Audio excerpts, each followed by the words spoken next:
Have you ever felt unheard, undervalued, or like no matter what you say or do, people just don't seem to respond the way you want? You're not alone. Most of us go through life thinking we're communicating effectively, influencing others, or building strong relationships, but instead we're unknowingly sabotaging ourselves. Today, we're diving deep into what happens when you don't use the tools of influence and compassionate communication. And trust me, it's not pretty. When you don't express your feelings or needs clearly, others misunderstand your intentions. Miscommunication breeds resentment, and relationships, whether personal or professional, begin to crumble. Example, you might say, "You never listen to me," but what they hear is blame. Instead of solving the problem, it escalates. If you fail to understand the other person's priorities or values, your influence efforts fall flat. You might think you're being persuasive, but they see you as self-serving. When you react to conflict with blame or criticism, you perpetuate a cycle of anger and defensiveness. You feel stuck in endless arguments that never resolve. Example, instead of addressing unmet needs, you lash out saying, "You're so irresponsible." The result? More defensiveness, less resolution. Without understanding the art of reciprocity, you might approach negotiations with demands instead of trades. This leads to resistance, not cooperation. If you don't take responsibility for your feelings and needs, you give away your emotional power. You feel like a victim of others' behavior. Example, "They made me feel this way," becomes your mantra, leaving you powerless to change your circumstances. If you don't know how to build alliances or leverage relationships, you'll feel isolated and ignored in team settings or organizational politics. When you can't listen empathetically, you miss critical cues about what others need. This leads to missed opportunities to build trust or influence decisions. Without understanding what others value, you can't make mutually beneficial trades. You'll find doors closing instead of opening. If your self-talk is harsh or judgmental, you'll feel constant stress and self-doubt. This erodes your confidence and makes every interaction feel like a battle. If you don't understand how to navigate organizational politics or influence difficult colleagues, you'll feel overwhelmed and stuck in a toxic work environment. If you don't know how to express anger constructively or address resistance empathetically, change initiatives fail. Without strategies for leading change, you'll encounter pushback and fail to inspire others to act. If you don't know how to de-escalate conflicts, minor disagreements turn into major battles. If softer strategies fail and you don't know how to escalate effectively, you'll lose credibility or damage relationships permanently. Here's the truth. Whether it's at work, in your family, or with friends, every one of these pain points stems from a lack of the right tools.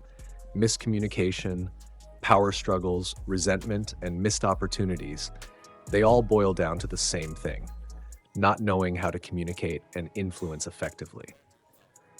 But what if you could change that? What if you could flip the script and start seeing results instantly? Let's face it, if the pain points we talked about earlier feel all too familiar, you're probably wondering, why does this keep happening to me? The truth is, these issues aren't random.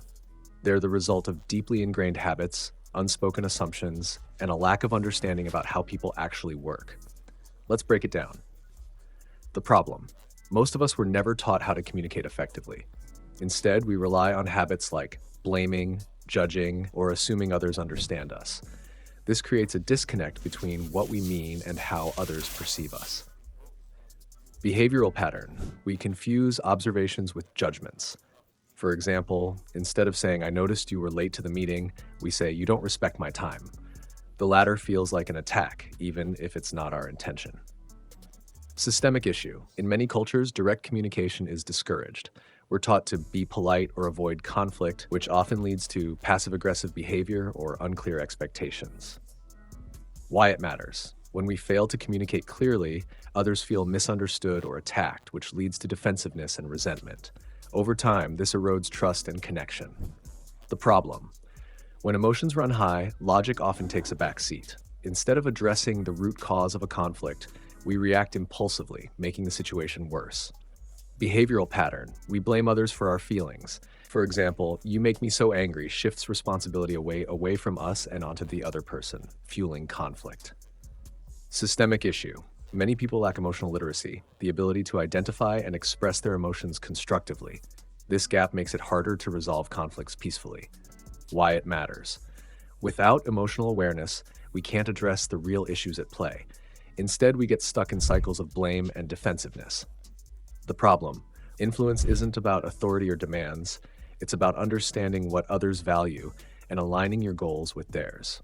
Most people fail because they focus on their own needs without considering the other person's perspective. Behavioral pattern: we assume others think like us. For example, you might value efficiency, but your colleague might prioritize creativity. If you push for quick results without acknowledging their need for brainstorming, they'll resist. Systemic issue: organizations and teams often lack transparency about priorities and values, making it harder to align efforts. Why it matters. Without understanding what motivates others, your attempts to influence them will feel manipulative or self-serving. The problem: power dynamics play a huge role in communication and influence. If you don't know how to navigate these dynamics, you'll feel powerless or ignored, especially in hierarchical settings. Behavioral pattern: we avoid difficult conversations because we fear rejection or conflict. This leads to passive behavior, where we wait for others to notice our needs instead of advocating for ourselves. Systemic issue: many workplaces reward compliance over initiative, discouraging people from speaking up. Why it matters. If you don't assert yourself effectively, you'll miss opportunities to lead or influence decisions. The problem: relationships break down when people have unspoken or conflicting goals. Without clarity, it's easy to misinterpret others' actions as selfish or inconsiderate. Behavioral pattern: we assume others should just know what we want or need. For example, expecting your partner to know you're upset without expressing it clearly. Systemic issue: social norms often discourage direct conversations about needs, especially in personal relationships. Why it matters. Unspoken expectations lead to disappointment and frustration, damaging trust over time. The problem: empathy is the foundation of trust, but many people struggle to listen without judgment or interruption. Behavioral pattern: we focus on responding instead of understanding. For example, interrupting someone to offer advice instead of letting them fully express themselves. Systemic issue: fast-paced environments often prioritize efficiency over connection, making it harder to practice active listening. Why it matters. Without empathy, people feel unheard and undervalued, which weakens relationships and reduces your influence. The problem: change is hard because it challenges existing habits and comfort zones. If you don't know how to address resistance empathetically, you'll face pushback at every turn.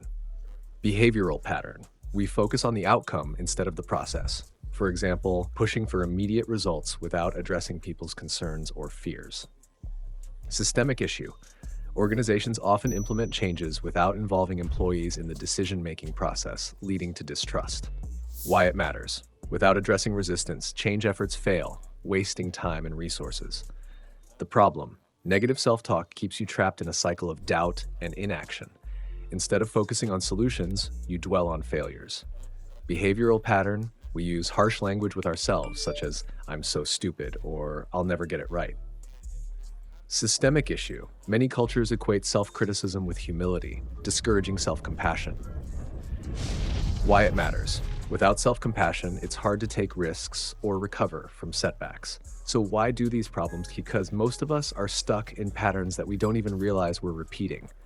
We're reacting instead of responding, blaming instead of understanding, blamed up and assuming instead of asking. But here's the good news: these issues aren't permanent. Once you understand what's really going on, you can start to change the way you communicate and influence for good.